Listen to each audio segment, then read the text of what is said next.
where the fast life meets the fast lane. Yeah. You're now tuned into Bars and Hoops Radio. Yeah. Where the world of hip-hop and sports live. Dropping the clutch and then I hit the gas. Wheels screeching, tires burning, I'm flying past. Gotta get home quick, don't wanna miss the class. They schooling you on whips and how to make them fast. Talking about everything from cars to plane. What's hot, what's next, and how to flip the game. They talk in my language, we speak the same. That whip talk complex, but yet they keep it plain. From the news, the interviews, they keep it cool. They give reviews, everything from parts to tools. Can't lose, come to whips, they not no fools. Don't miss the show, the start time is noon. The bearded one, S.I. Sean, they crazy though. You can't miss it, tune in the Rally Radio. Where the fast life meets the fast lane. Woo, woo, woo, woo, woo. We in the building. Shout out to everybody who's tuned in, paying attention. You already know what it is, man. It's the bearded one in the building. Let's go. Shout out to everybody who's tuned in, paying attention. It's been a crazy week. Had to start a little later than we normally do, but we are here. We are in the show. And I got to ask, for all the car guys out there, are you building a show car? It's been a rough 2 weeks, but there was a lot of blessings involved too, so shout to that. You know what I mean? Shout to my mom. Shout to everybody who's tuned in, paying attention. Now we get down, man. It's the bearded one in the building. I will say that took a little drive out, took a little time off from doing the show to go to a couple car shows over the past 2 weeks. It was actually slated to go to one today. Shout to my guy, SP the Dawn. He's in the building. Let's go. You already know how it is. So, took a little bit of time off to go to a couple car shows and see a lot of things that's going on out here in the car community. And shout to my guy, Tonio. Shout to Marlon, resident Toyota guy. They went with me. It was a tremendous, tremendous drive. We had a good time. But we did make it into the Elite Tuners auto show. And I thought that this was very, very enlightening. And you know what? I came back with a couple things I wanted to ask the perpetual audience. You know what I mean? Are you building a show car? Shout to my guy, SP. Are you building a show car? Or are you just building a car and you don't really know the direction you really want to go with it? Shout to my guy, Mr. 2J in the building early. You already know what it is. Or are you just building something where you're not really 100% sure what you're doing? You just know that you're putting parts on it. Because you got a lot of people out there like that. Shout to my guy, Coach K. All love. You already know what it is. Don't forget, the phone lines are also open at 516-206-0711.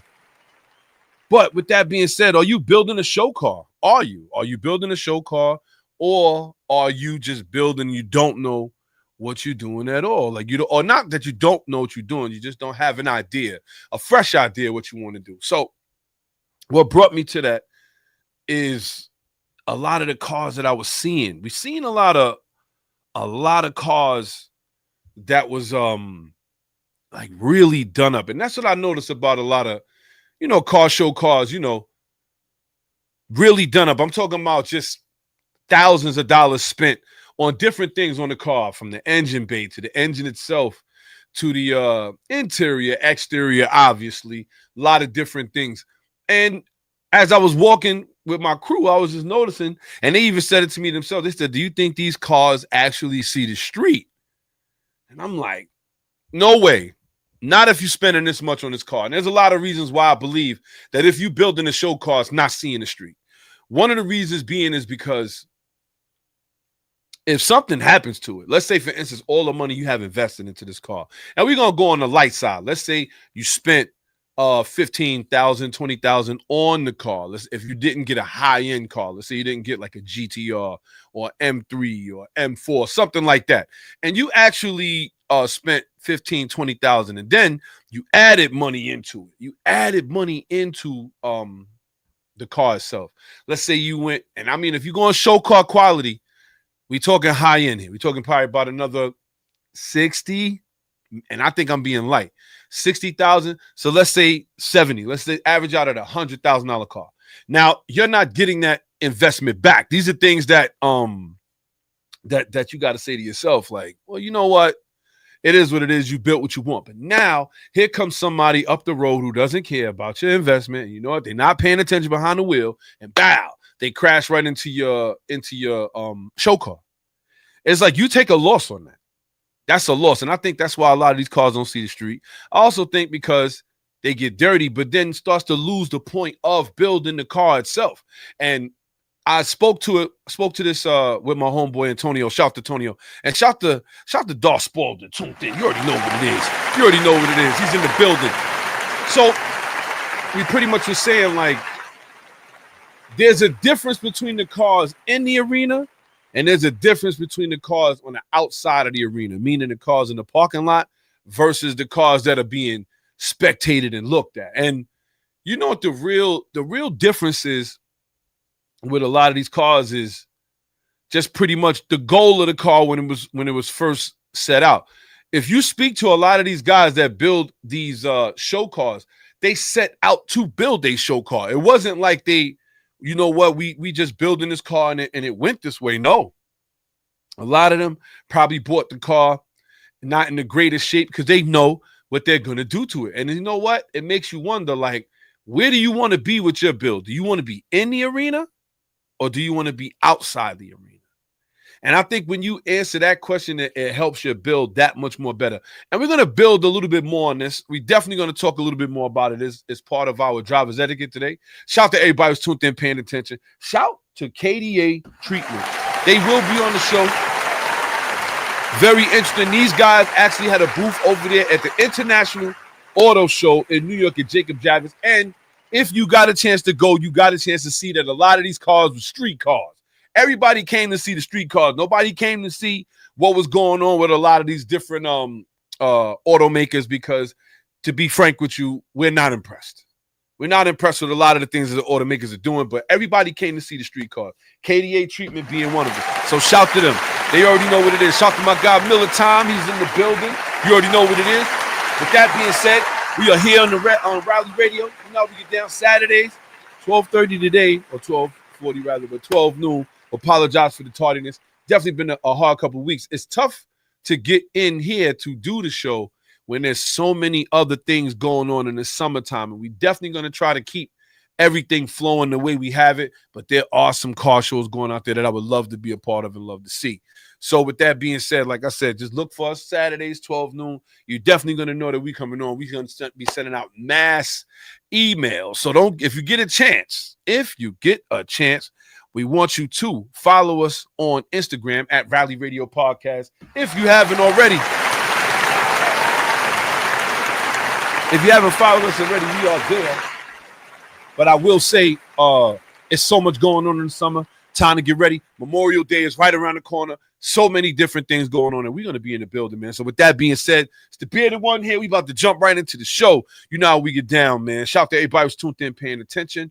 Especially, like I said, shout to KDA Treatment. These guys are definitely one of the more premier auto guys that definitely do a lot of work when it comes to keeping them cars clean.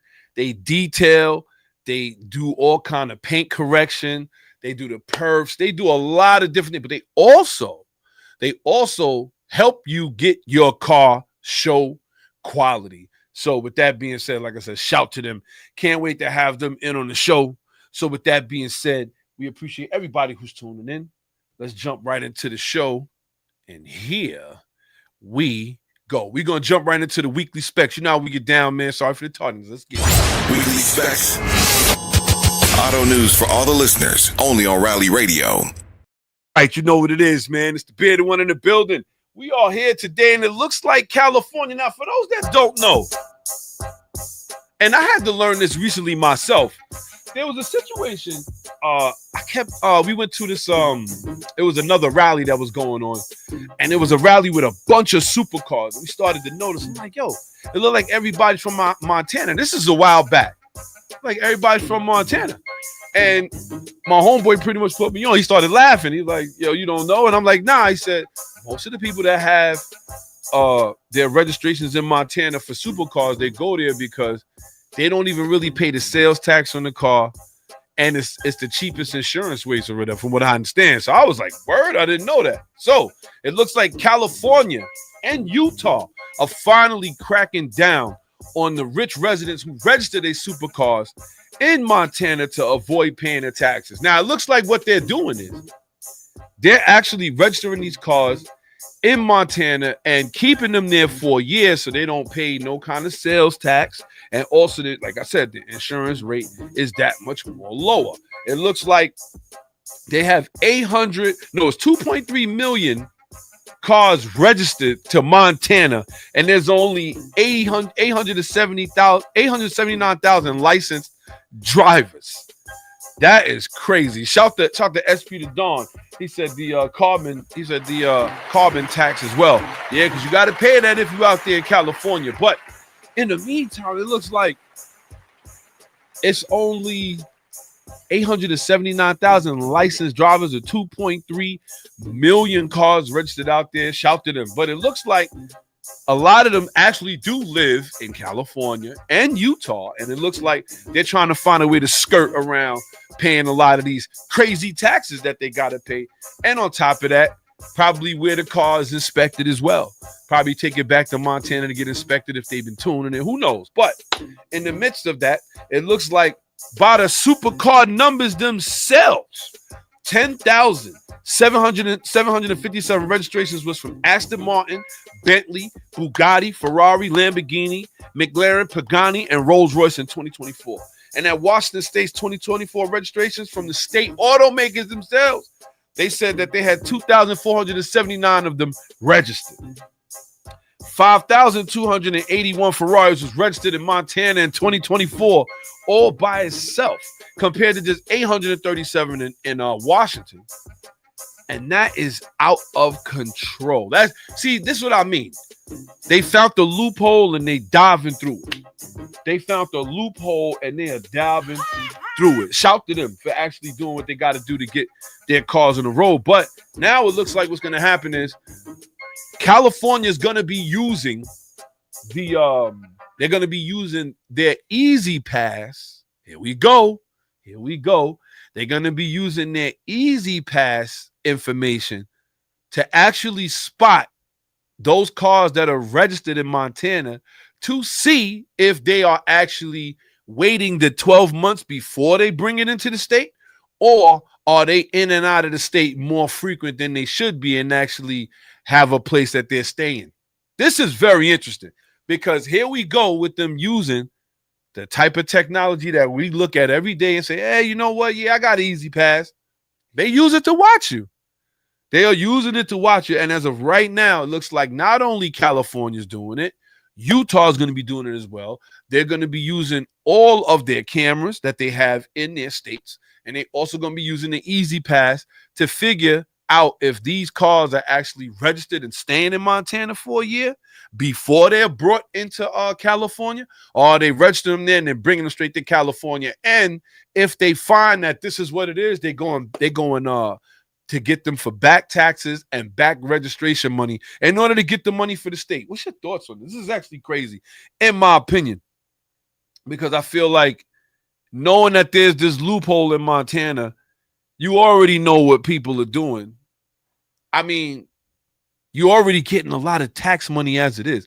California is the most taxed state in the United States outside of New York and all the other Democrat places that we like to say, like Chicago.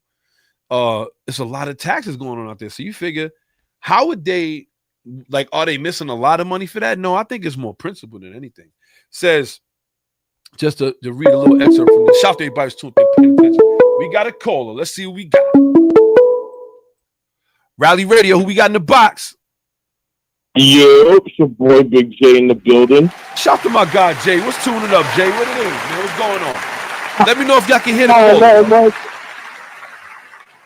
Nah, man, nothing much. Just out here living life, still working and all that good stuff. You know how that is.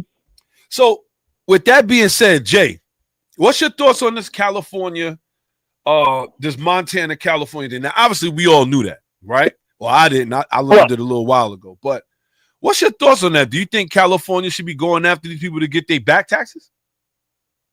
So, okay. Since I lived out there, the people with the Montana tags, yes, always, okay, you can always just kind of tell, like, the people who are always kind of like skipping out on their like taxes or whatever, or just not paying the registration fees for, whatever the reason it might be. Right. Usually they're going in like the high end stuff, yes. like the 911s, the McLarens. Yes. Even the people who are in, like, okay, fun fact, if you ever see an R34, look at its plate. Chances are most R34 Skylines are Montana tags. I never, like, I'm telling you, once I was told, I started to notice more. But at first, I had no idea, and we was trying to understand why they all from. Yeah, I didn't. I want to say I learned this about 2 to 3 years ago. Yep, that's how. That's actually how a lot of the. That's how a lot of the guys would like skip the loopholes and bring in those Skylines when they wasn't legal, basically. Wow. What? I'm sorry. No, I was saying, wow, that's crazy. Like, just the fact that so from what I understand, they also creating businesses out there. So how see, I don't want to put too much on because I don't want to like put the ears out there like that. But I will say 100%, a lot of what you probably have heard is 100% true. Right. It's also the reason why you'll see young cats like us out here running around with like $300,000 cars and whatnot. Like I said, you usually use the Montana loophole if you have usually like a high end car or if you got a right hand drive that you just gotta be on. It's gotta be on the road immediately. Right. Like that's the reason. Like it is funny because like how I was put onto it was looking at this kid's Millennium Jade R34 Skyline. And as you know, that is not something you just go driving around in New York City with, basically. And then, it's a rampant thing in that community. That's kind of its own thing and whatnot. The reason why California is getting so, like, upsetty spaghetti right now about it is because they're like, oh, well, we need this money for this bread. Because, we could be making more money, even though that is the tax that ass state. Right. So, so they mad that they losing money. They like, you know what? I'm losing money, and we're going to find where this bread is at. And most likely, they're going to start digging in all the loopholes then, if that's the case. Pretty much. Like I said, usually stuff like that won't really affect people like you and I because, I mean, hey, listen, we boost to the ground. It's mostly those people who have, like, the social media influence, or basically it kind of goes after more of the influencers or the people with like these higher end cars that are just like driving around and whatnot. Because if you see how much it is to register a car in California, it's insane. Yeah, and I could only imagine. But it looks like they also beat it by starting, like we were saying before, starting the LLC in Montana. And because they start the LLC out there, they put the car under the LLC. And it's like they don't pay for nada outside of the price of the car. It's like, I mean, I'm not mad at it at all, but it's just going to show. Oh, no, it's a good hustle. It's a risky hustle, it's a very good hustle because all it takes is just the right amount of people.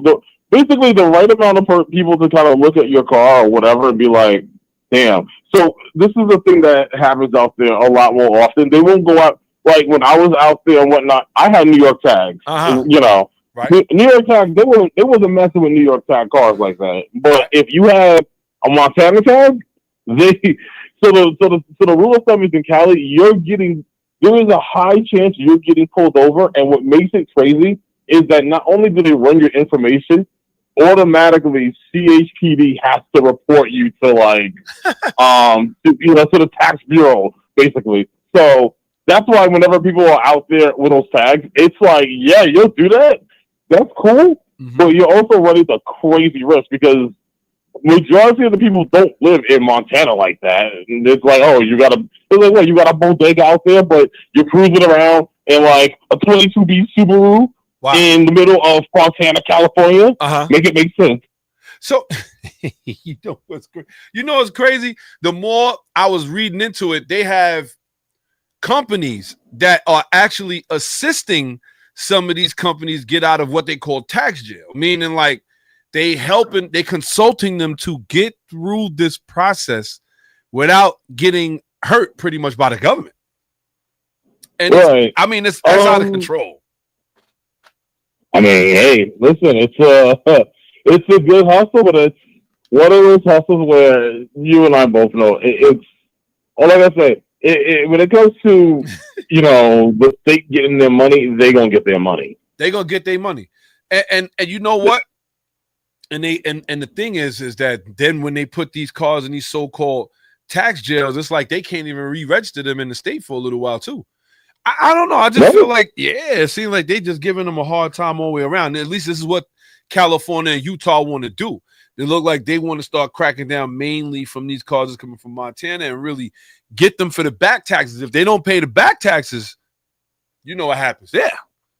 You know what I mean? Exactly. It becomes a lien. They ended up leaning on you or putting it on your credit score.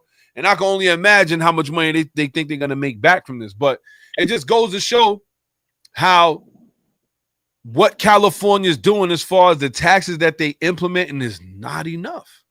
They want more. Now, here's the funny part, right? So the funny part about that is it's if you look at it, like in hindsight, if you kind of look at it, it's sort of like how it was way back in the days with the gray imports, basically. Yes. Mm-hmm. I forgot the name of that. I forgot the name of the shop that was bringing in like a lot of those like those right-hand drives, totally illegally, but also kind of legal. It was GTRs they was bringing in? Yeah, like, that was like right at that time, like in the early 2000s. It's basically kind of like that, but a modernized version. I forget the name of it too. It was Motor something, and a lot of those cars ended up being crushed. Yeah, basically it's Motor X, basically. Motor X, the whole... Yeah. It's the modernized version of what happened with Motor X, but it's a little bit more refined nowadays. Because like I said, your car gets pulled over. Let's say you got yourself a nice S15. You are out here cruising, vibing, living your life and all that good stuff. Get pulled over one time. There's a nine times out of 10. Not only are you right now about to get clapped by the IRS, but also your car is 100% in crushed. Yeah. Yeah. And you gotta pay that back. You know what's funny? The GTR from everybody wondered why a lot of these cars made comebacks as far as Fast and the Furious. Like you see them in different movies later on. They talking about bringing back a lot of the OGs, but the GTR that I think Lenny was his homeboy, right? The one with the GTR, the yellow one. Okay, Yellowbird. Yeah, so Yellowbird was one of them. I mean, nowadays you could just make a replica, like, of course, right? Yeah. Yeah, but back in the day, so, fun fact for those who don't know, the R33 technically was the fastest car in canon of that movie franchise, because I think it was doing like, this is like way back in the early 2000s, it was doing like low 10s and whatnot. Wow. It was doing low 10s on the track. It was 600 plus horsepower build. I think it was built nice, basically. Yes.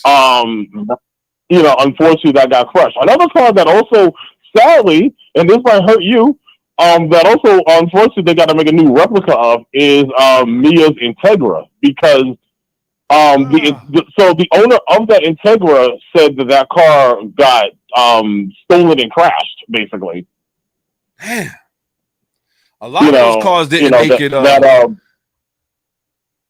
lot of those cars didn't make it. They was talking about Dom's RX-7. They said that may make a comeback in this last Fast and Furious that they have coming up. They said that RX-7 may make a show. I always make this radio joke. I've told this to people. I'm like, that. You want to talk about the biggest mysteries of all? What happened to that car, basically? I make a joke about that all the damn time. Like, that car just like, it popped up dope, sounded like a 2JZ, and just dropped off the face of the earth all of a sudden. Well, a lot of people think that the last time that he drove it was that he parked it in that garage up there and left it. Maybe he got chased, but that wasn't the case. He drove it to his house when he was showing Brian the Charger. Yep. And since then, no one knows whatever happened to it after that, which is hilarious. You never seen it again. John Cena has a Fox body that's just been sitting there the entire time, and we don't know where his R7 is at. What?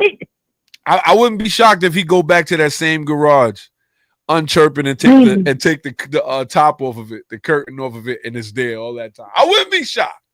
Just for movie nostalgia. It'll smooth piss me off only because I had a rotary. He's gonna go ahead and take over the damn top. They's collecting mad dust and whatnot. He's gonna go, oh man, it's been a minute. It's family. He turns it on and it starts. I'm like, that is so bullshit because damn well this series has been cooking for like 20 years. I'm about to say, I don't know no rotary that'll just sit there. Shout to Wayne Speed. Shout to Wayne Speed one more time because he said those rotaries are reliable if you take care of them with the seals, but if it's sitting for 20 years, I don't think it's starting, man. I already know. It has been sitting since 2001, and you mean to tell me this thing just fires up in 2025? Okay, sorry. That is the car brain of me just screaming at that one scene. But anyways, but yeah, no, like. But you know what? Ultimately, when it comes down to this in particular, like with these supercars, I feel like you got to be careful because if it belongs to like anybody who really can't afford it, the next thing on their books is taking the car. Oh, absolutely. So the thing is that like a lot of these supercars, so to break the immersion, a lot of these supercar owners don't own their supercars. Okay. They're either leased or they're just the people who own them are like these faceless old men that you will never even expect. Yes. Basically. Yes. Yeah, not like not some of these young cats that you see out here in an Aston, a McLaren 650S or whatever. No, right. They either leased the car or they went through the whole Montana trick. That's the only reason. Wow. And whatnot. Like I said, man, if you look at any of those times and you'll see they'll be like, I know what you are about. Well, look, shout to my guy, Mr. 2J, for calling in. You already know what it is, man. Everything is good. So, look, we're going to have the Dragon's Tail coming up. I remember you asked. We got the Dragon's Tail coming up August 21st to the 25th. It's going to be tremendous. I'm letting everybody know right now, the Dragon's Tail. Enter the Dragon Rally. August 21st to the 25th. If you're going, got to let us know. Don't forget, email address is gutterballrally@gmail.com. gutterballrally@gmail.com. Email us, send us your information. That way we can tell you how you could book with us to go. If you want to book on your own, you could do that too. But we will be going August 21st to 25th. The Dragon's Tail is calling us. And with the way that things are going now, you already know it's kind of where everybody want to be. So with that being said, Jay, appreciate you for calling in, my dude. You already know what it is. We in the building. Got any shout outs you want to give? I just want to give a shout out to the whole Rally Radio fam. Drive safe. It is getting warmer out here, and let's keep them builds going. That's a fact. And we talking about that later too. Are you building a show car? Are you in the arena? Out the arena? Go ahead. I've actually got some. I got some plans in the making right now. I'm not gonna hold you. Oh boy! You know where to post it, and you know where to let us know. You already know what it is. Absolutely. All right, Jay. Appreciate you, my dude. Of course. All right, peace. Later. Shout out to my guy, Mr. 2J Casters. You already know what it is, man. Definitely going on. Shout out to Jessica Grandy. Tuned in as usual. You know how we get down, man. The bearded one in the building. With that being said, we're going to move right along. We got more show for you. It looks like it's going to be going down now. Looks like the cops have recovered $6 million in luxury cars stolen by home invaders before being shipped to Africa. So a lot of people have been seeing this as of late. It's been popping up on the news everywhere. Guys stealing either high-end cars by breaking into the homes and stealing the keys, and then they're stealing these cars. Now, obviously, that sounds crazy, but it has been happening a lot in a lot of different places too. The tri-state area, Jersey, New York City, Connecticut, Long Island has been happening. You've been having groups of guys pull up with cars. I mean, and they get their crowbars and everything. They try to get into the homes to get these smart keys to steal these cars. So what happens is it looks like they done busted up a criminal ring operating in the tri-state area, like we were saying, stealing dozens of high-end cars. And when we say high-end cars, we're talking, obviously, high-end BMWs, Lamborghinis, Rovers, things of that nature. And they were stealing them and putting them in cans and sending them over to Africa. The thieves operated under multiple impromptu showrooms and parking garages in the Longwood neighborhood of the Bronx, where customers would come to examine the stolen cars before paying cash and having them shipped to customers in Gambia and Ghana. That sounds crazy. Shout out to my guy, Clarence Alexander. So now it looks like not only was they stealing these cars, they was bringing them to a car garage in the Bronx and having people who want these cars come look at them and actually look at the showroom and say what they want. I can't believe that. So it says at the end of the day, they caught, I think they said about 8 different people, young, but they were responsible for about 42 thefts. And we're talking about, they actually recovered 72 vehicles, including a Rolls Royce Cullinan that was awaiting shipment. And they got a multitude of BMWs, X5s and X7s that they was going to be putting on cans and sending them overseas.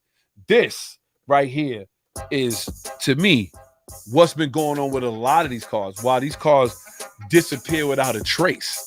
And I mean high-end cars. And it's not the first that we heard of this. I remember we had did a show, or we talked about it a little bit, about how a lot of the stolen cars are popping up in different countries. And there was one guy in particular who had an Apple tag in his car, and he had traced it all the way to the docks in Canada. And once it got to Canada, the tracing was over. Obviously, it went in the can. But once it went into the can, that air tag resurfaced in Dubai. And he started to look at it again. He's like, wow, the air tag is working. He had a 2022 Chevy Suburban, brand new, that was actually stolen from his house. And it was his second one.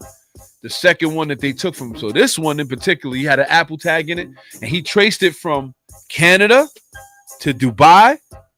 At Dubai, the signal was lost again. And then it ended up in Africa. So what does this guy do? He jumps on a plane with his keys and the title. He heads over to Africa, finds the dealership that the car is sitting in, was able to unlock the car, was able to actually track the VIN number that was exactly on his title, and the U.S. Embassy would do nothing about it because they said it's out of our jurisdiction and there's nothing that we can do. Like, in other words, I know this is my car. They stole my car. However they got it here, it was stolen and it got here. And now he can't have it back. He ended up, quote unquote, getting it back himself. We won't get into how, but at the end of the day, this has been going on. And I believe we've made movies on it back in the day, Gone in 60 Seconds. A lot of these cars, once they stolen, they loaded up on cans and they sent out. And I think that this right here is just is like the tip of the iceberg. The way that they're talking that they were stealing a lot of these cars in the tri-state area, like I said, and we've seen them, and some of these have gotten violent. Some of these guys have wanted to steal the car keys. It turned into a shootout. And now, they shooting people in their homes and stuff like that. So 11 members of the organization were charged in New Jersey this week, including one minor. New York State brought charges against 8. All of them were charged with racketeering, which conveys a sentence of 10 to 20 years in state prison, along with fines of $500,000. Stolen cars ending up in Africa and other parts of the world is nothing new. We talked about this. Like I said, it is definitely something that's been going on for a little while. But how do you stop this? Like, my thing is, if the United States is not going to get involved, or if they're not going to, because this is obviously a serious auto crime. And they talked about how a lot of these cars are loaded into cans and hidden. So in the video that they showed, the sheet that shows all the airway bill, we used to call it when I worked at JFK. The airway bill that shows the contents of the crate would say like 500 mattresses, right? They open up the thing and they see mattresses in the front. But when they move them, now they see a S500 Benz in there with mattresses all over it. And I'm like, wow, like, so this is the kind of stuff that they doing to get these cars over where they are. Shout out to my guy, Tiny, tuned in early. So you got to start to wonder, like, what are we really going to do about this? This is complex. Think about this. They were stealing these cars from the tri-state area, taking them to a garage in the Bronx, and actually sitting them there and people would come look at the cars and see which one they would want to purchase. That's out of control. So now even the people that's purchasing these cars should be arrested too. And shout to Miller. He said, and the crime is committed on U.S. soil. So they would steal these cars, and obviously nobody, at the end of the day would suspect that they'll be using a garage in the Bronx, but they are. And if you see some of these videos and how they was taking some of these cars, when they bring these cars to these people, they showing them the busted windows or whatever. And this is why a lot of them was breaking in and stealing the keys, because if you could keep the car in its greatest condition, you got the most money. That is crazy. They would pilfer them without damaging them. And I mean, at the end of the day, this is a serious crime. This is serious because you talking about not only stealing, holding, shipping overseas, and like I said, racketeering. I mean, like, wow. When you think about how far this goes, this is serious. So these guys are looking at a lot of time. And if they hit them with all 72, which what it sounds like they're going to do, if they hit them with all 72 of the stolen vehicles that they found, they are looking at years, because we talking just this Rolls Royce alone, close to $1 million, if not over. And you know what that looked like when they talking about 1.2 million. You in grand larceny and all of that now. Like, so we'll see what it is. But shout. I hate it. You know how it is. Shout to PD for actually finding these people's cars. Now, me, I went through somewhat of which I would say was crazy. They stole my motorcycle. And we never found it. I never found my motorcycle. My motorcycle was gone. But we did, however, find one of my homeboys' motorcycles. And when we found them, pretty much the guy that was stealing them ended up turning state's evidence, and they found the can with 85 motorcycles on his way to Istanbul, Turkey. Crazy. It's like, how much they pay? I don't know. Is it worth it at that point? Like, but then I guess if you're a criminal, you ain't got nothing, then I guess it is worth it for what it is. You know what I mean? Shout out to my guy, SP the Dawn. He said, in one of the most free countries with some of the highest security tactics with the most government ops against you, thievery, you, the American citizen, are on your own. Make it make sense. I mean, yeah, you're right. At the end of the day, it's like, how could they even like say there's nothing we could do? Like, no.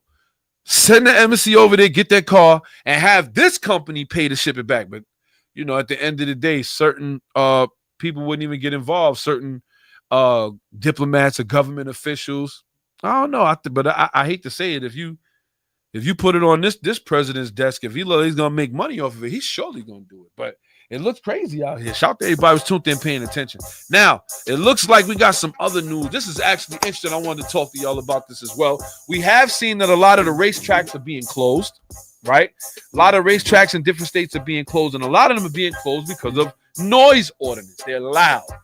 Laguna Seca in California has recently been under fire because the people that live in wine country over there are complaining about the sound of the race cars.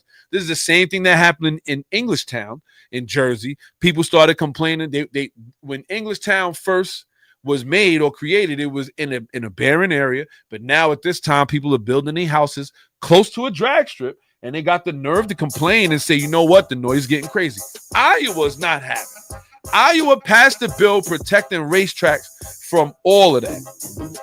And we've seen it, like I said, California and Colorado.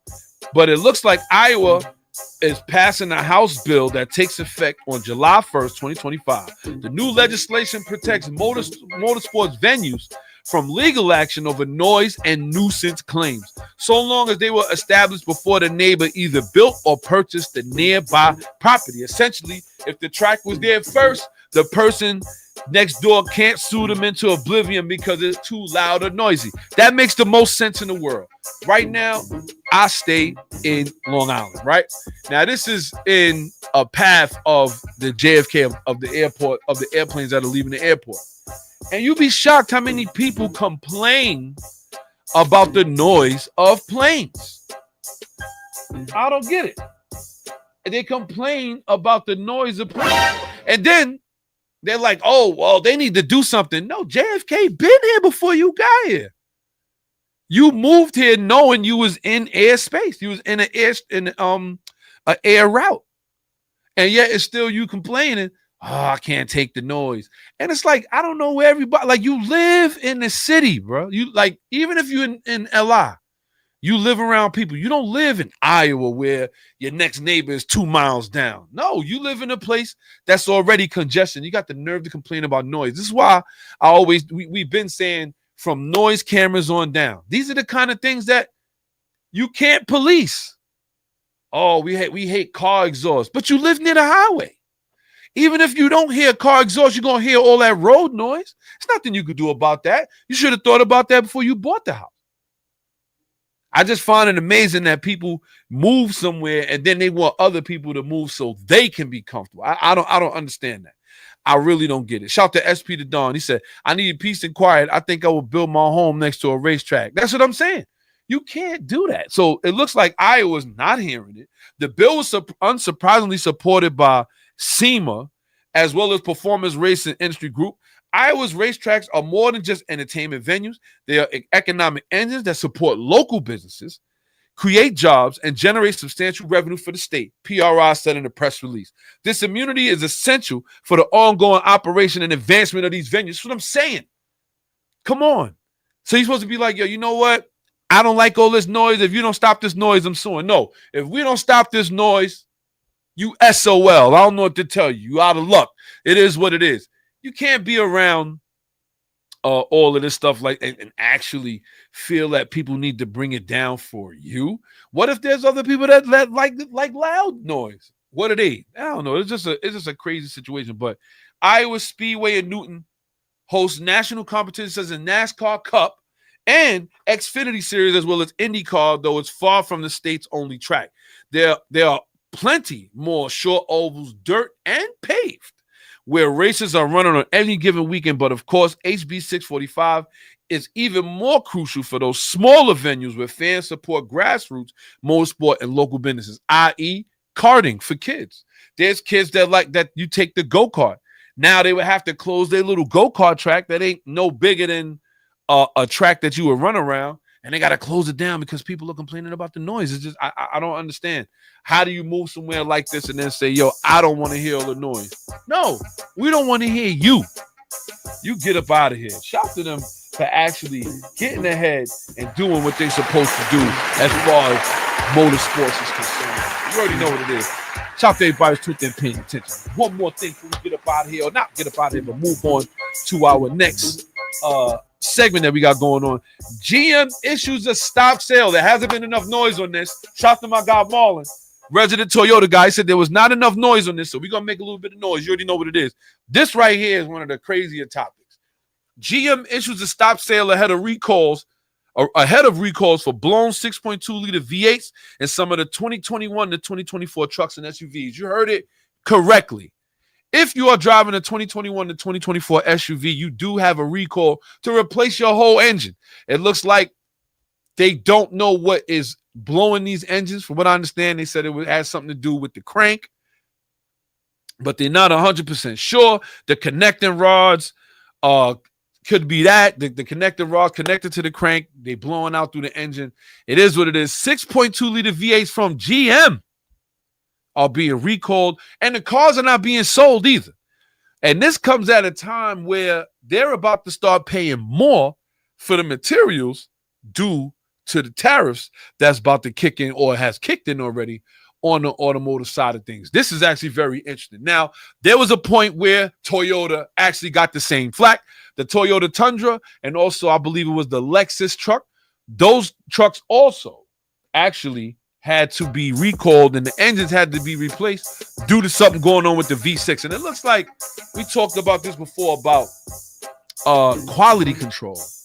Either they're pushing these cars out too quick or they're cutting money where they're spending in quality control. And this is not GM's first time. GM had this same thing happen into the 2006 to 2010 SUVs like the Suburban, Silverado pickup, Escalades.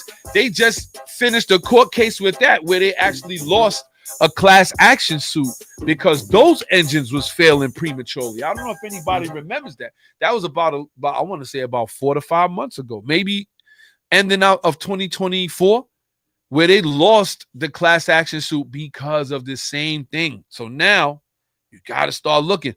Is GM really where you want to go to get your VA right now? And I mean, some of the models that they're talking about, let's hear me out.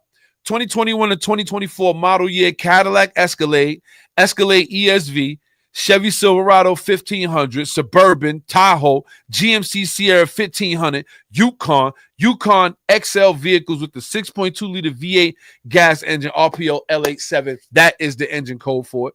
The connecting rod and or crankshaft engine components in these vehicles may fail. And they may have manufacturing defects that could lead to engine damage and engine failure.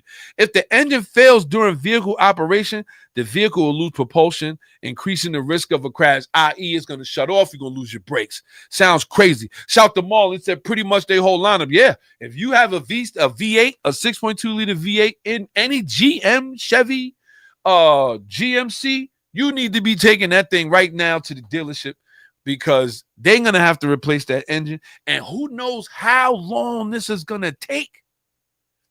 This is going to take a long time because, like I said, the materials, tariffs on steel, on aluminum, because they're going to have to cast these engines all over. And they got to find out what's going on.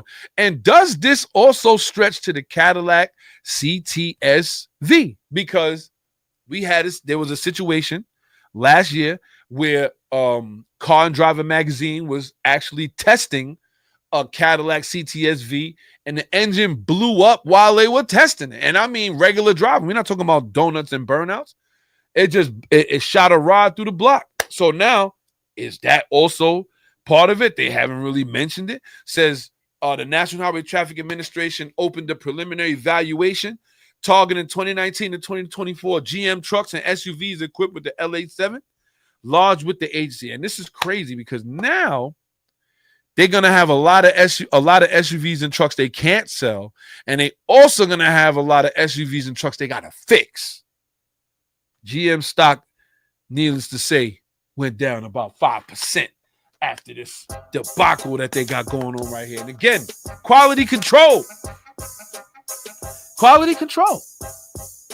What are they doing? Service procedure is going to be replace the engine. I don't know how they're going to get around. This is a big problem. And this kind of stuff I believe is going to lead to them just getting rid of the V8 altogether, because whatever the problem is, they can't fix it. They don't know what it is as of right now. They're still looking at it, trying to figure out what it is. And you got to wonder to yourself, if they can't fix this and you have one of these trucks with the V8, and we talking big money. Shout to my uncle because he got a Cadillac ESV Escalade, and we talking big money. We talking 100, 120, 130. We talking some of these trucks that got a lot of bread tied up in them. Shout to my guy Dave. They got a lot of bread tied up in them. Are they gonna give you a new one?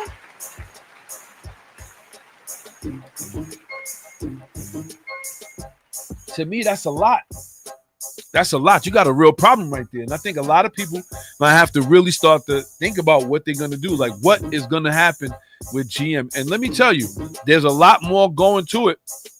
It looks like the GM stop sale, which actually took place, was actually, they started to notice it a while back, but they just didn't do anything about it. They was like, well, let's see what happens. And now it looks like they got to recall everything that they got there. So I'm telling you, this is getting crazy.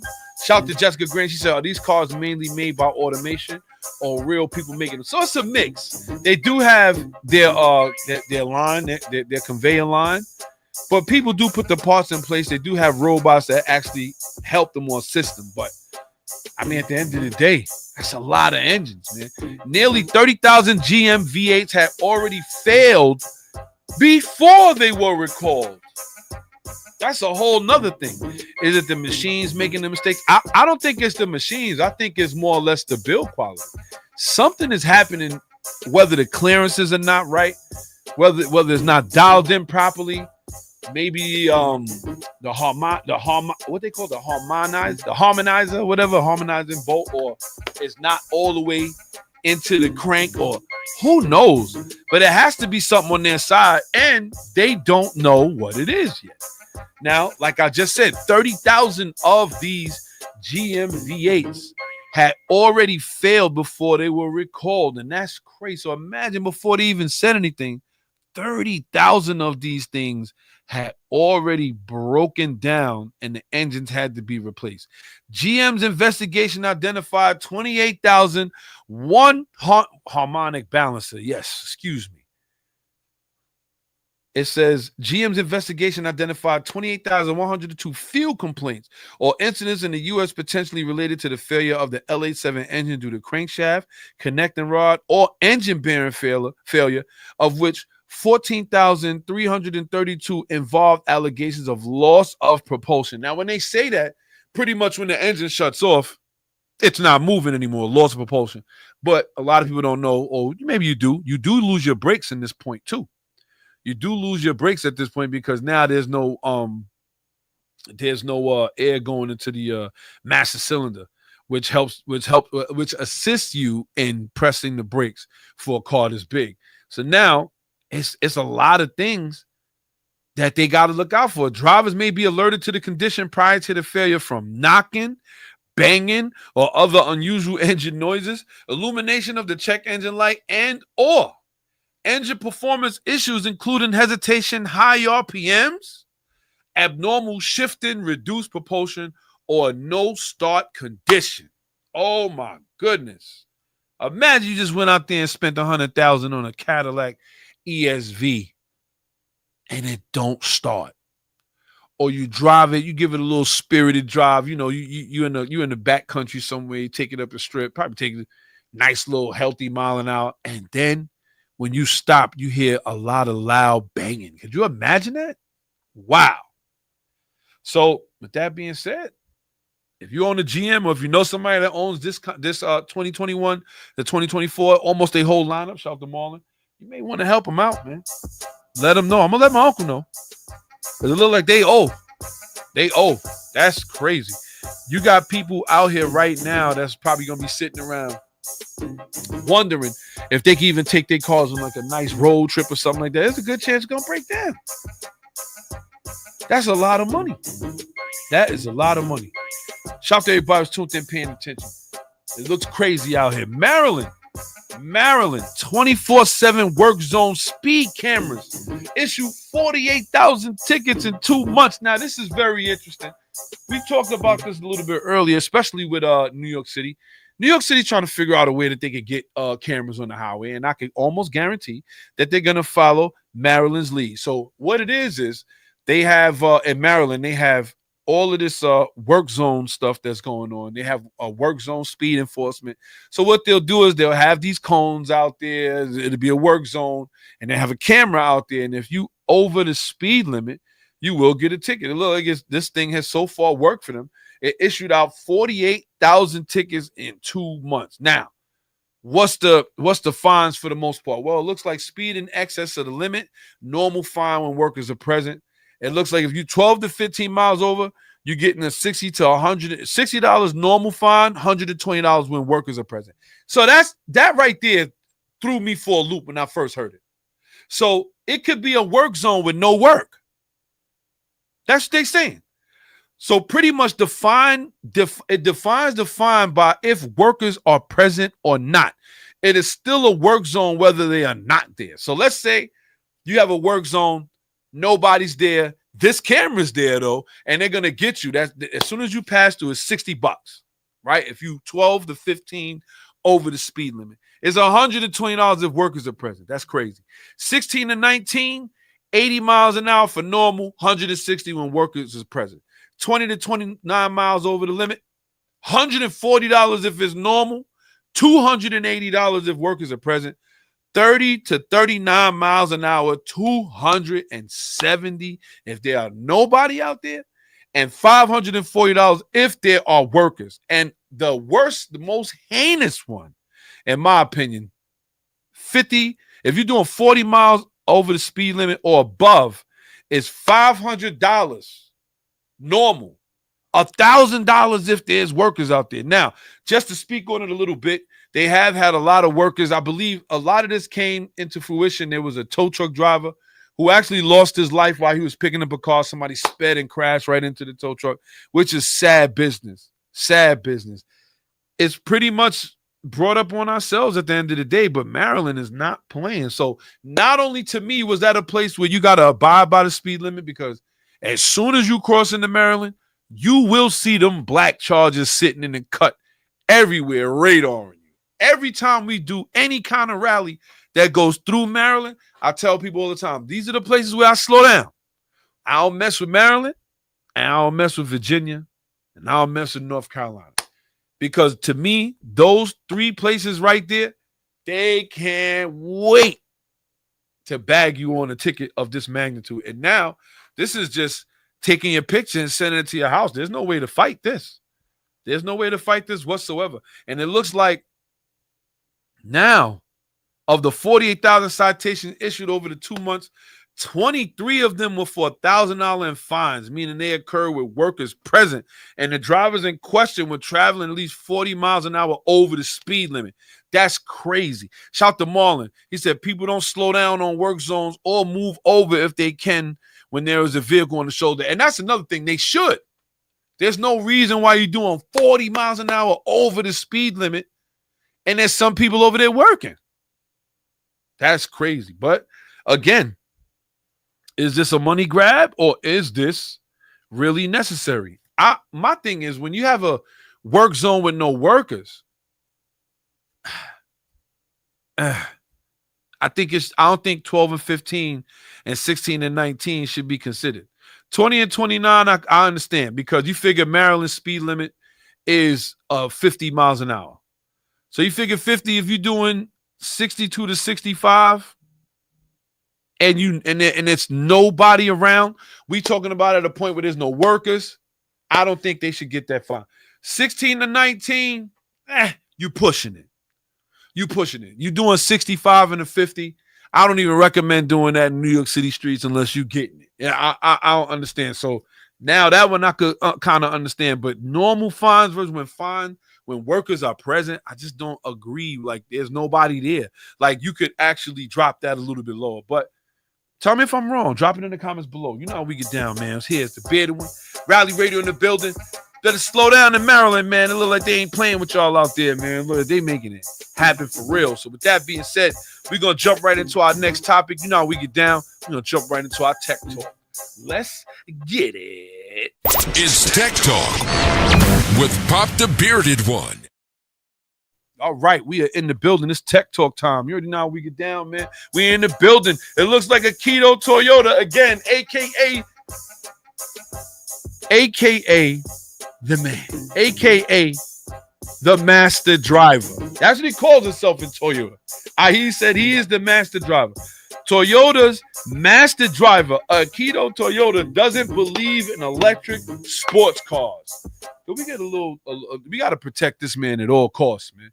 We got to protect this man at all costs.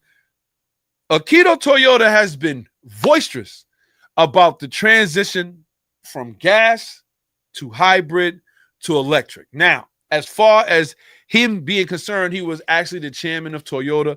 He actually kind of reversed Toyota's the way that Toyota was going, because you can see a lot of the Japanese car companies was going that way. Nissan is now feeling it. Pretty much he went down there one day and said, yo, you know what? I don't see no kind of cars that make me want to buy them. They all look boring. We're going to do something about this. He created the GR brand. And actually, when they created the GR brand, they went with the Supra. They went with the GR86, which was just a regular 86 that they had combined with Subaru to do. But in the meantime, this guy has been on the ball, pause, when it comes to the electric vehicle movement. Now, every other car company that you had out there at one point was just transitioning to electric vehicles. There was a point where Volvo was going to be strictly electric. That was it. You had a lot of car companies that was getting rid of their gas-powered cars. A lot of the legends that we love, that we came to know and love, as far as some of these V8 coupes, gone because they ended up getting rid of them. But Toyota was the only one that was boisterous enough to say, I don't trust this electric vehicle thing. We're still going to make gas cars. We're going to make hybrid cars. But to go fully electric with our whole lineup is no good because they're not sure that the people wanted them. And you know what? They were right. People bought Teslas. You still have people raving about Teslas, but the people who want Teslas have Teslas. And you know what? We may see them around, but we don't see all of them. You know what that means? That a lot of people still don't want them. And what happened was the government was trying to force you to buy an electric vehicle, and Toyota still did not budge. And now here he goes with another famous quote that sports cars cannot be electric. And he said he doesn't believe in electric sports cars. And you know what? He's right. He's right. Shout to my guy Shy Too Thin. Said he's dodging raindrops. I heard it's crazy out there. Ears is on. So, and he's actually right. There's been a lot of times where he's been adamant against going fully electric for his whole lineup. Now, Toyota, don't get me wrong, they have created an electric car. I believe it has one of the funniest names in the world, but they do have it. I believe it was an RZB4, something like that. But it's not the prettiest car. But they did make it and they did sell it.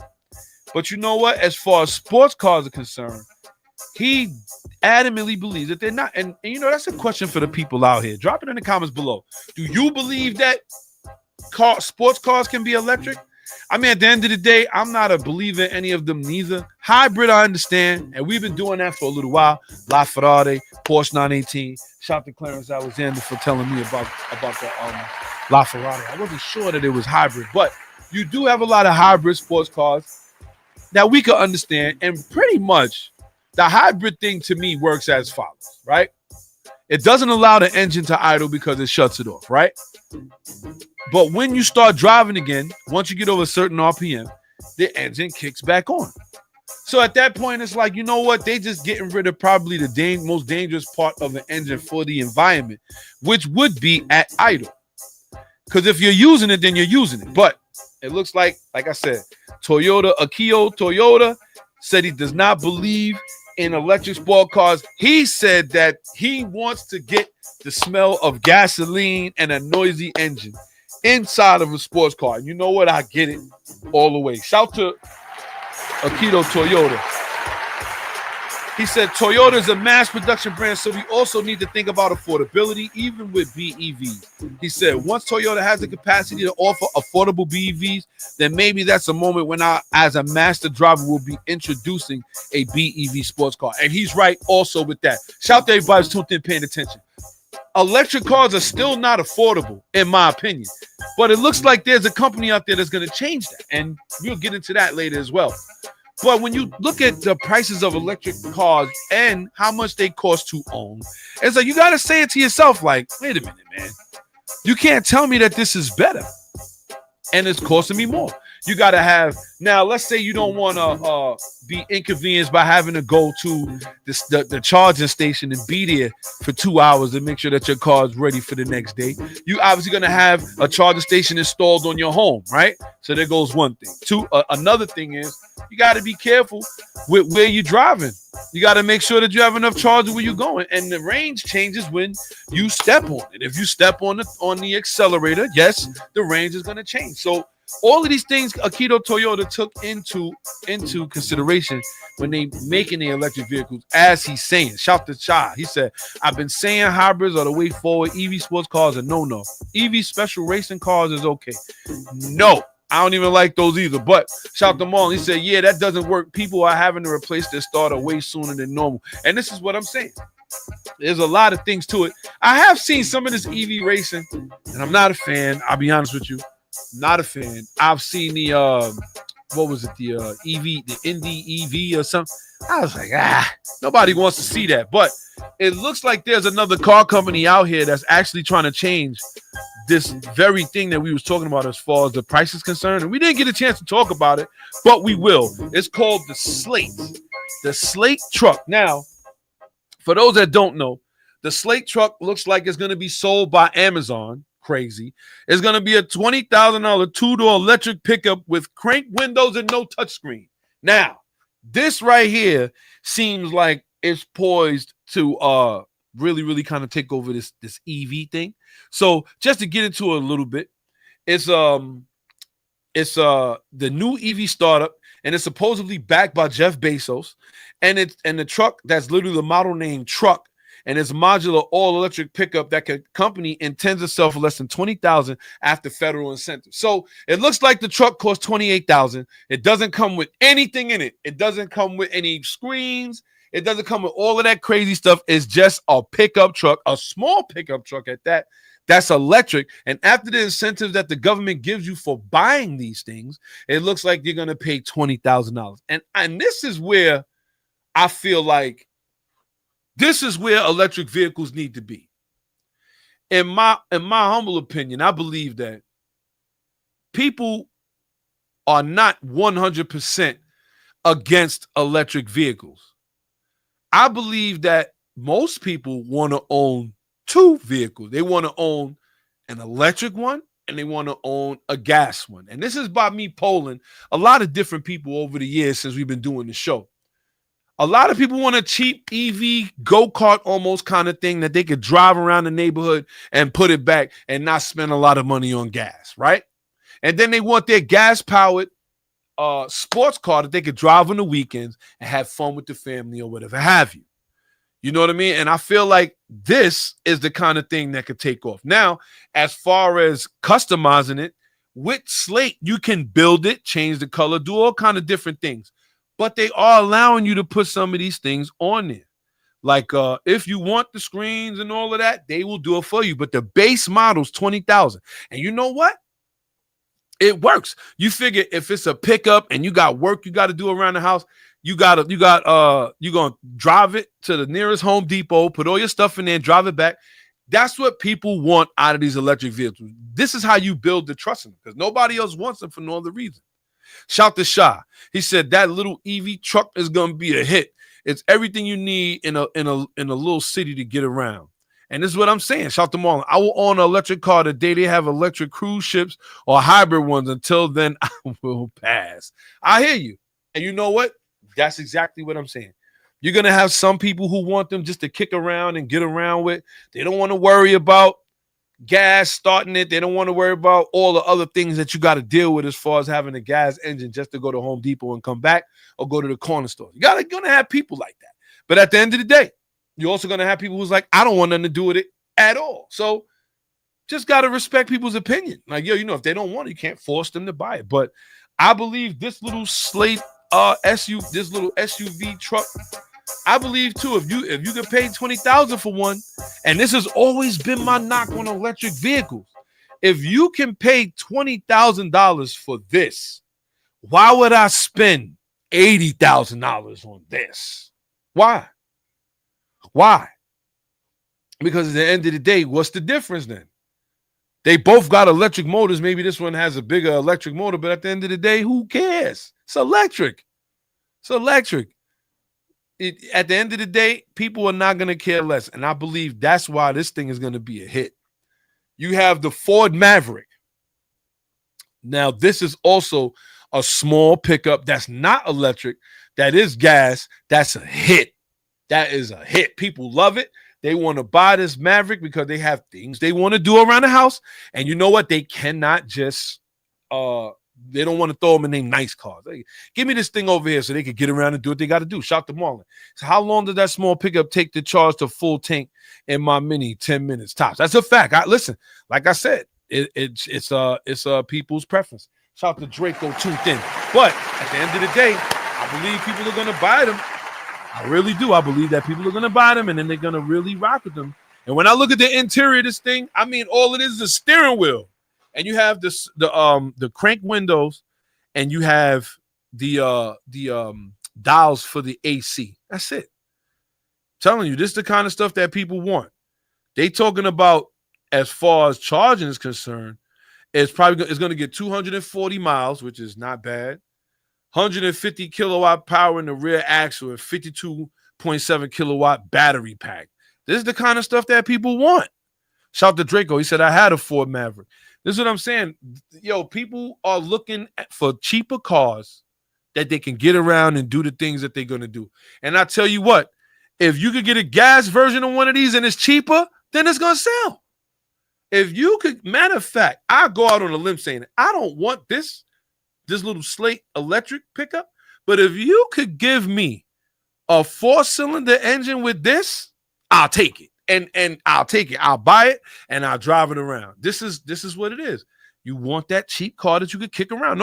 Everybody's tired of having $1,000 car payments. It is what it is. You already know what it is, man. Shout out to everybody who's tuned in, paying attention. It's the Bearded One here, Rally Radio in the building. Shout out to Marlon. He said, buy something with a 1.6. Yeah, that's what people are doing. They're getting tired of it, man. They're getting tired of it. I'm telling you. People are getting tired of having $1,000 car payments. That's what it is.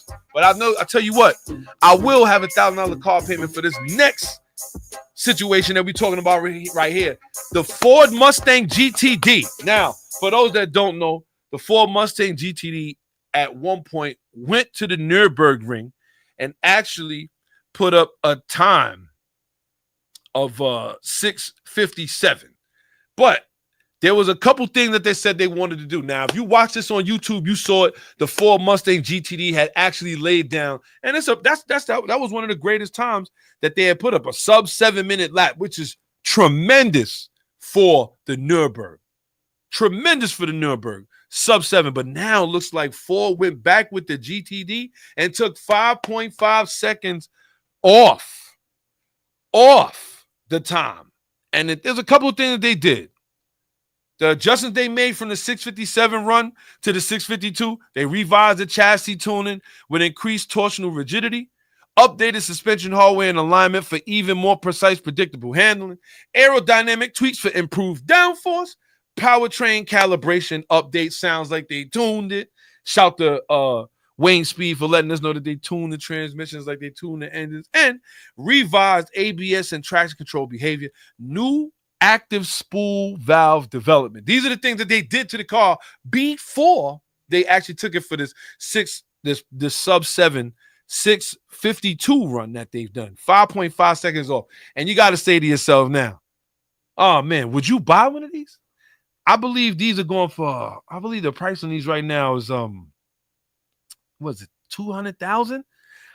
I know it's the list price is 325,000, but it is a full-on race car that you're buying for this Mustang GTD. It's a full-on race car. We're talking 1,000 horsepower. Ridiculous. 5.2-liter supercharged V8. Well, max output of 815 horsepower. Now, I would buy one. When I saw the amount of work that they was putting into this car and I saw the aerodynamics, they had who's the guy they ended up suing because he was using the same body kit. It's going down. I'm thinking at the end of the day, it may be worth it. I believe that ultimately they're letting the race teams have these. I don't think they're letting regular people own this Mustang GT. I believe you got to have a race team in order to own it. But sub 7 in the Nürburgring is tremendous. Tremendous. And I mean, like, you got to say to yourself, is there anything more they could do? Shout to my guy Marlon, resident Toyota guy. He said for a Mustang, they are much better cars at that price point. I mean, yeah. You think for 325,000, that's a lot. But the way that, even when you look at the car, the way the suspension is set up different. The downforce, the aerodynamics are totally different. We've never seen nothing like this on any Mustang for that matter. And I love the fact that, you know what, they're calling it a Mustang. They're not sitting here. It's not a whole different car that, it's a Ford, no, they're calling it a Mustang. I'm thinking the regular guy can buy one, but I mean, 325,000, boy, you gotta be like my man over here running a theft ring in order to get it. But at the end of the day, shout to Draco. He says Serpent Killer Toyo Bishi is rocking 807 in the story on 2 Jay-Z. But how much work. This is what I'm saying. We're talking about a car with work versus a car that you just could outright buy and add and tweak and do little things probably to make it better. But at the end of the day, not everybody's looking for a full-on project. And that brings us to our next segment before we get up out of here. And this is really what I wanted to talk about today. So with that being said, driver's etiquette, come right up. Here we go. Driver's etiquette. Because sometimes you got to get this off your chest. All right, y'all. Driver's etiquette. You already know what it is, man. Shout out to everybody who's tuned in, paying attention. Now we get down, man. We are here in the building. It's the Bearded One here, and we are talking about the topic that you see up ahead. Are you building a show car? So now, shout out to Draco for bringing that up. We got a call. Rally Radio, who we got in the box? What's up, bro? It's a small world, and it's getting even smaller. Yo, what's going on? Who we got? It's SP in the building. SP the Dawn, what's going on? And you know, we don't hear from SP much. We know he got to work, but we know you tuned in. Shout to my guy, man. Listen, first off, how you doing? Everything's good? Yeah, about that. Nah, today's my day off, so I'm trying to put this work in. I'm doing some landscaping at my crib, and I got one of my cars to work on today. Oh boy. Yeah. That's what I like to hear, man. So what you doing with the project today? So my daily that I drive, it actually broke down last week on my way to work. Damn. And I had to like rig it so I could get to work on time and bring it back home. But now it's like almost a complete teardown of like the intake manifolds coming out, the back of the cylinder head is coming out. You know, got to clean up everything because it was like what happened was the bolts for the high pressure fuel pump backed off, and they somewhere on the LIE right now. I don't know. Oh, so the bolts came out while you? Oh boy. Yeah. Boy. So there was oil everywhere. I mean, everywhere. So what's your fix? Like, did you start buying the parts already? Nah, I got them yesterday, so I'm gonna be working on that through the night. You gotta go to work tomorrow? Yeah. Man, see, that's the kind of pressure I don't like to be under. I hate being I gotta fix this joint. I can't get to work. You see, that's the thing, man. I got other cars to choose from, which is always a plus. Okay. You know what I'm saying? You can't have your daily be a project.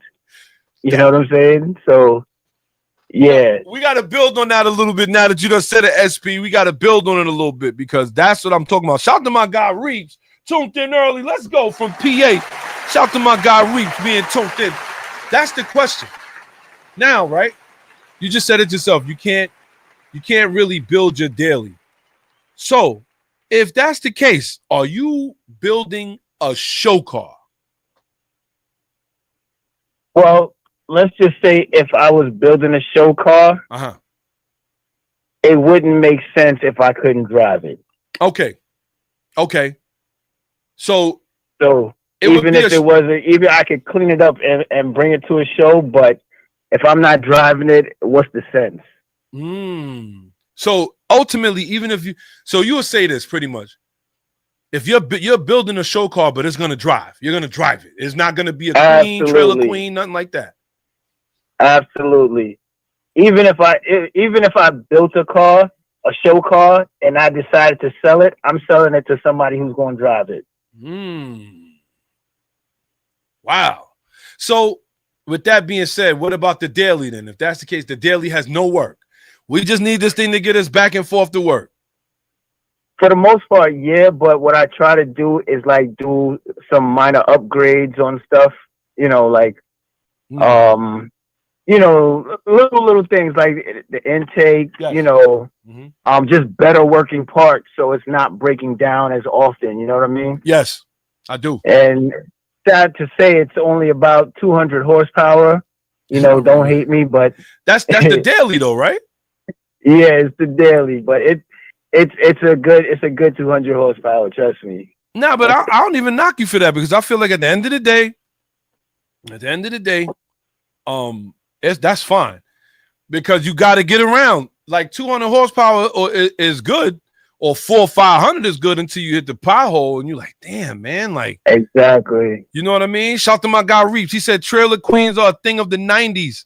These days, everyone wants streeters early. What's your thought? So with that being said, right?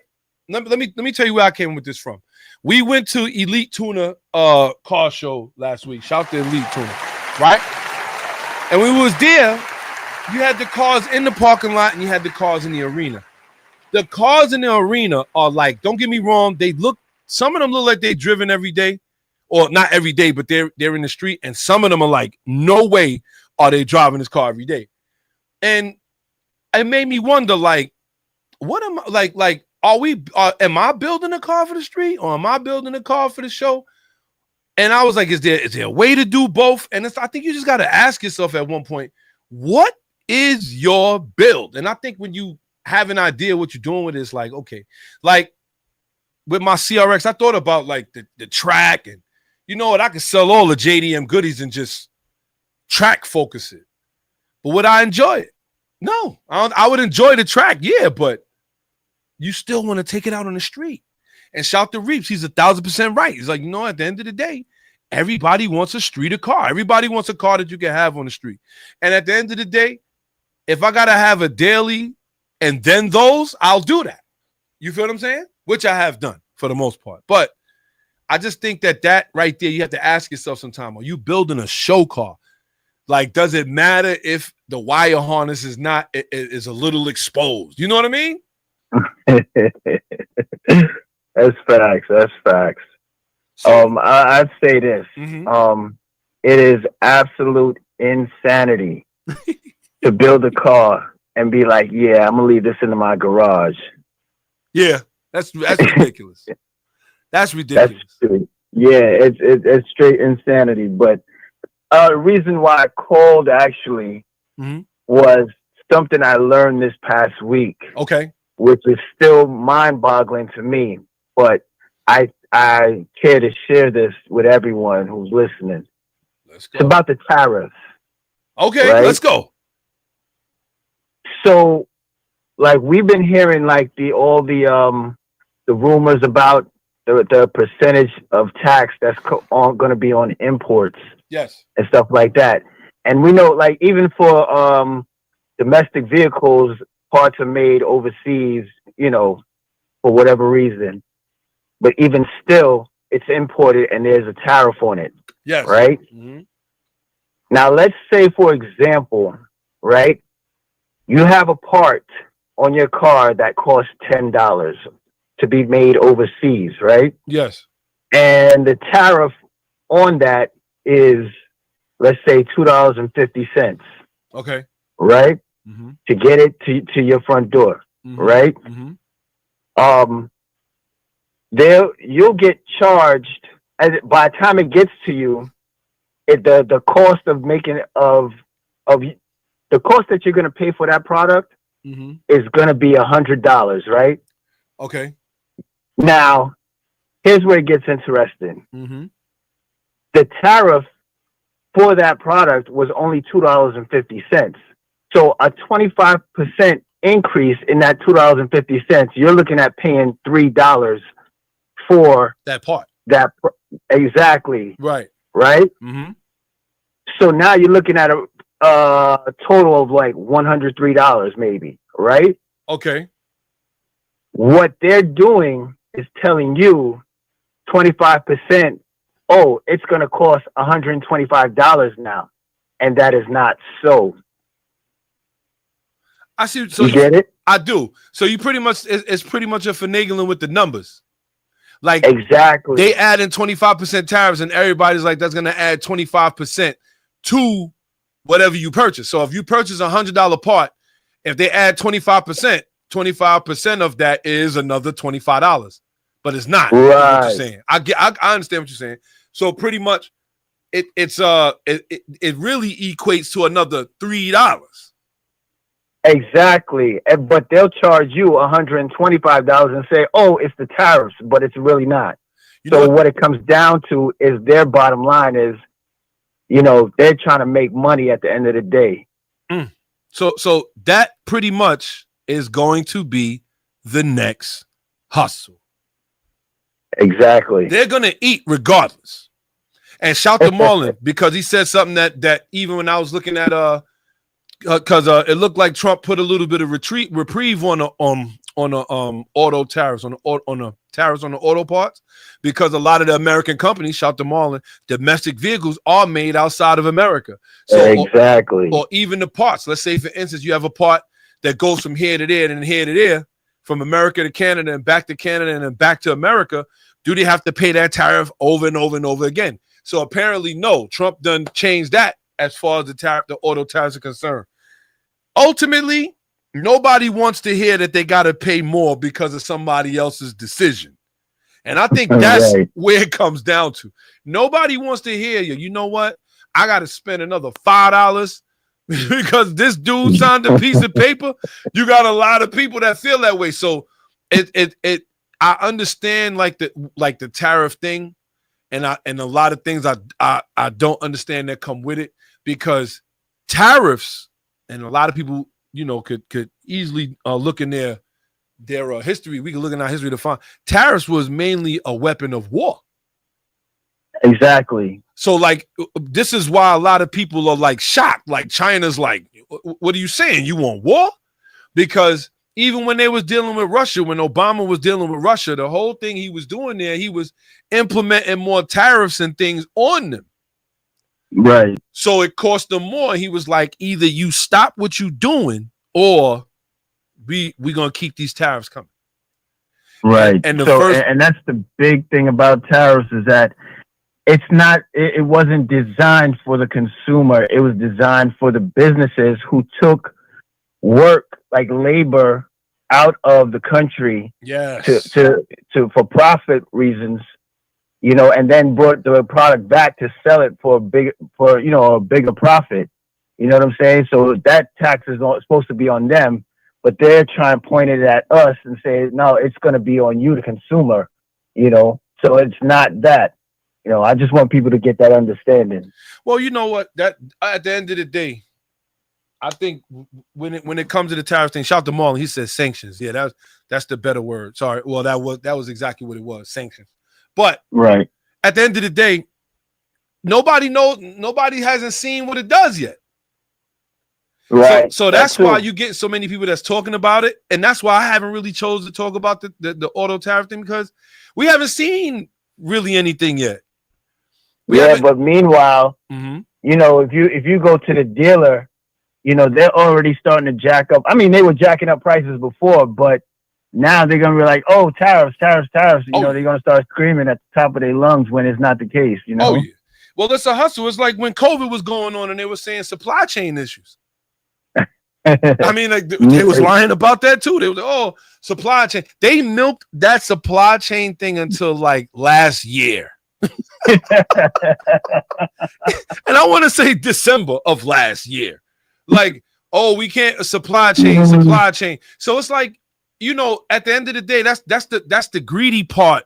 That's the business side of what we love. Because the business side of it is saying that they're going to have to do so much different grimy stuff to stay afloat. And a lot of that, especially now add into that compound to that, the EV transition and all of that they was going to have to do, which now they kind of able to push back on, is like, you got to look at that and say, well, you know what? Maybe a lot of other things have changed, but the automotive industry has been getting smacked around for the past, I want to say, 8 years. Yeah, I mean, you see, and it's not, I wouldn't even say it's the automotive industry. It's the domestic companies, because when you make a product that works, you have nothing to worry about. Mm-hmm. It's true. And just like you brought up earlier with GM, with these engines. Yes. If it was a product that worked, the last thing you have to worry about is somebody coming out their pocket to pay for it, because that's all. At the end of the day, all they want is something that works. Mm-hmm. That's true. It's true. Whether it's 5,000 or 50,000, they just want it to work. And that's something that the domestic companies are unfortunately not offering like the foreign companies. It's true. That's true. Shout to Jessica Grant. She said, it's going to get political in a minute, boy. We like this. Said Jessica Grandy, shout to her. Shout to Jessica Grandy. She said it's going to be killing jobs and layoffs. And less people buying stuff, businesses are going to go out of business because it's jacking their prices up. And Miller agrees. I feel like this. We don't know. Don't get me wrong. I don't feel like we need to upset the apple cart on that side, because that's messing with the margin of a lot of companies. A lot of companies' margin is made and missed within cents on the dollar on what they paying for materials. Right. You feel what I'm saying? Exactly. So, and this is the whole thing about it, is that the companies will probably end up trying to pass the bill down to the consumer. Mm-hmm. Oh, yeah. But at the end of the day, don't be hoodwinked when the price goes up, because you're not you're not going to be paying what you think you are. It's about their bottom line. You know what I'm saying? They don't want to pay it. So, because the tariff is not for you, the consumer, it's for the business. But remember this, the business is, if they choose to buy that product, then they will pass the cost off to the consumer. But here's my problem. I have my problem with all of this is implementing something before we're even prepared for it. Did anybody do the homework as to what we get from all of these other countries that we buy a lot of? Because if you do that, then you have somebody over here making it in America. You can easily transition the tariffs to raise it on them and then have the consumer choose. I can choose between the American product, or I can choose between this product. And if they can do that, then I could see that doing what he wants it to do, which is have them do business in America, because they got to compete with the American company. But if there's no other thing to replace it, you're going to pay that tariff, or you're going to pay that raised price. You feel what I'm saying? So, like, yeah, so when you, okay. I was going to say this is something else I'm learning about these actual products being made. Say, for example, China, the products that they ship out to, let's say, America, right, are not as good as the products they keep for themselves. But you know what though? I mean, is that everybody? If we going on a field trip and I'm like, yo, SP, I'm gonna make you a turkey sandwich and I'm gonna bring one for myself. You're not there when I'm making. I'm probably gonna put more turkey on my sandwich. You feel what I'm saying? Give you this one. Like, yo, here you go. Honestly, that's kind of, that's a moral ethic right there, that, it is. That's something beyond, business. But if you're making a sandwich for yourself, you're not supposed to be making a sandwich for no one that you wouldn't make for yourself. I mean, we all say that, right? But at the end of the day, there's happens. Especially when it's being given away. But I will say that's kind of like, you got a lot of American car companies that do the same. There's cars that sold in other places that are probably better than the cars they sell here, but that's because that other country demands better.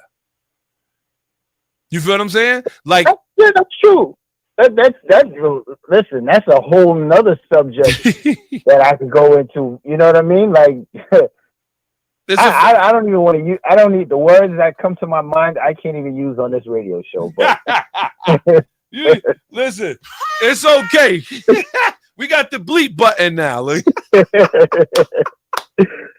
But I will say this though, SP, in regard to talent, and like I said, I kind of stayed away from it because I just kind of want to see where it's gonna go, because we kind of understand. Like, I don't want to be one-sided with it. I really want to examine it for what it is and what's the goal of them. You know what I mean? But at the end of the day, if this thing ends up hurting people, we're gonna have a real problem. Shout out to Jessica Green. She said, but that's saying that we're poor quality and we demand the same. So the thing is, American stuff is not poor quality. It's just that our standards are lower. Absolutely. Our standards are lower. Fact. We don't want, like, let's listen. We could go to food. No. Let's look at food. See, I didn't want to go there, man. I did not want to go there. See, because it turns into it turns into that. This is a car show. It turns into that. But that's what I'm saying. At the end of the day, this is what it is, and we got to really think about that. Like, a lot of shout to Marlon. He said a lot of Chinese products are not allowed in America because they will put a lot of businesses out of business. And remember, that's kind of like they play.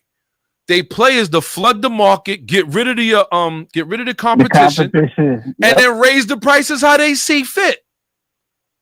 Yep. And meanwhile, you're still not getting the quality that they're keeping for themselves. Right. And they like, yo, we just gonna make it a little bit better than what they got over there, which is easy because they don't hold themselves to that standard. Exactly. You feel what I'm saying? Look at the electric cars in China versus over here. They do supercar stuff over there. And not that I'm preaching them at all, because I don't care about neither one of them. But exactly. I'm with you all the way on it, man. They turn their wheels fully sideways to parallel park. Like we got crab walk on these big SUVs and we flipping. They doing it on their cars, and it's just a lot of different things. And you're right. If China was able to come over here with their electric cars or whatever, a lot of their products, they would put a lot of these American companies out of business. But you got to be worried about that, because now we've all played Monopoly. What happens when you own the block? Now you put hotels on it. You paying more money. You know what I'm saying? Taxes and yeah. It all comes back down to it, yeah. Right. And that's the reason why they come off cheaper. It's not gonna be cheaper forever. They're gonna be like, yo, you know what? Now that we have all our cars over there, y'all don't have no other car brands. We're gonna double the price. Yeah, for no reason. For no reason. So that's what I'm saying. And that's the kind of thing they gotta look out for. With that being said, SP, shout to SP for calling. You already know what it is. We turned it into a quick political show real fast. But I gotta say, Dragon's Tail, August 21st to the 25th. If you're not going, that's fine. If you're going, just let us know. Or, shoot us the email. You know how we get down. You know how to get in contact with us. No doubt.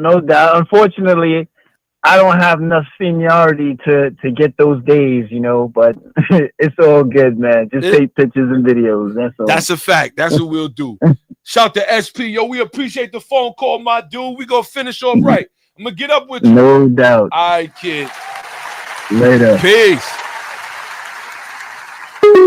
Shout to SP the Dawn. Shout to Jessica Grandy. I'm gonna tell you, a lot of that is definitely that's a whole nother conversation, because I'm telling you, there's a lot of stuff going on out there.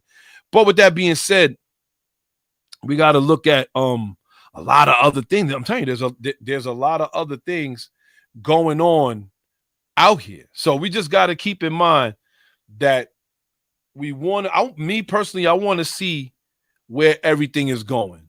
You feel what I'm saying? Like, you heard SP. Tariffs could be one thing, and then what the dealer adds on is a whole nother thing.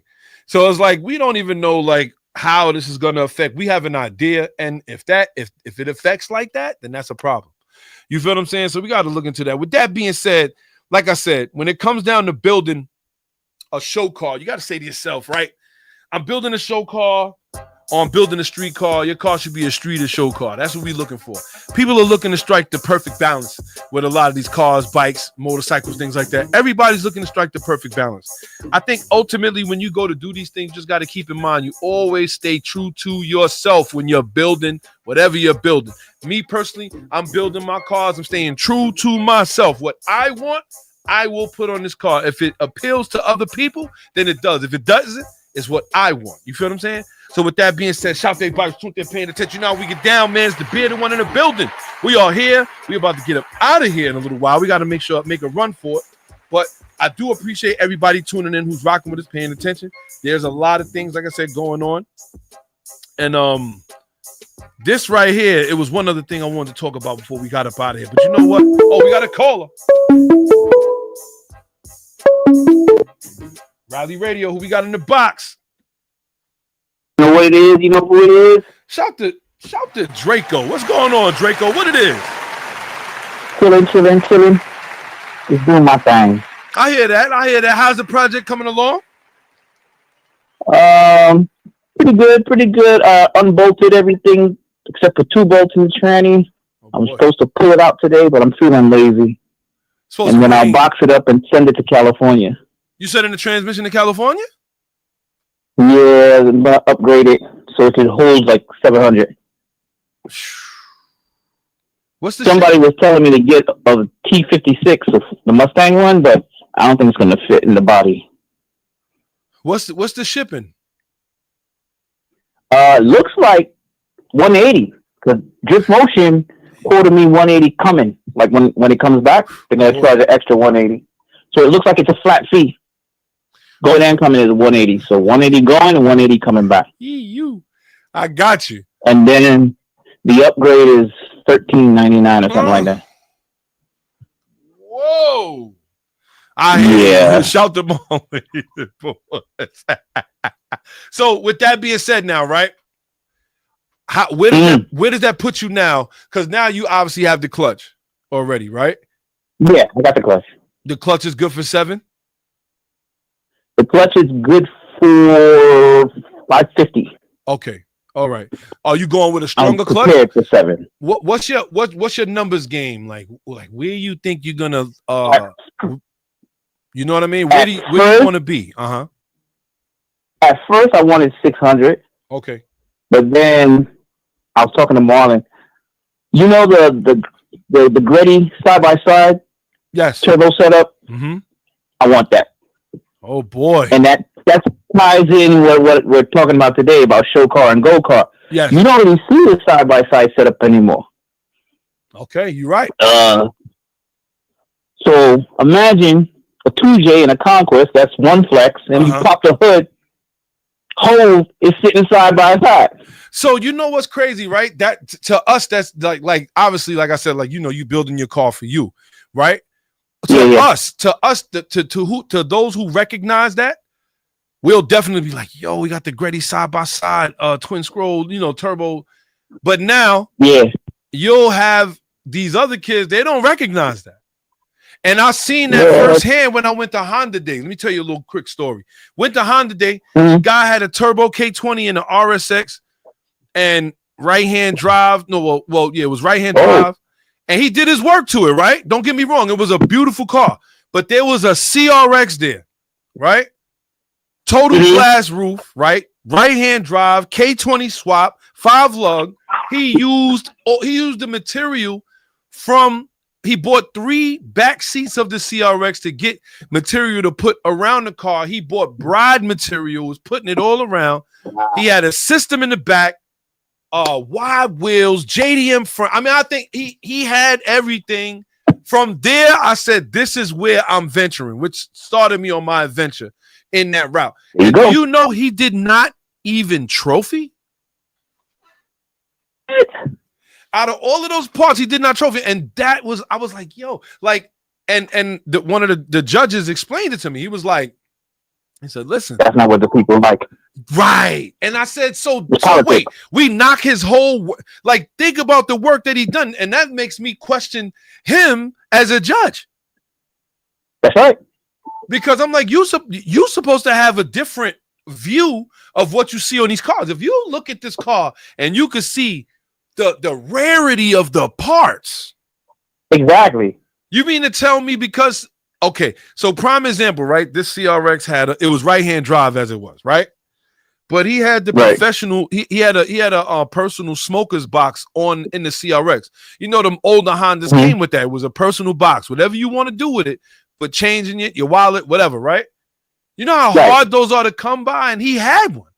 And I was like, that alone was probably running him like $500 to get his hands on, and it did not matter because the car show don't know what they're judging.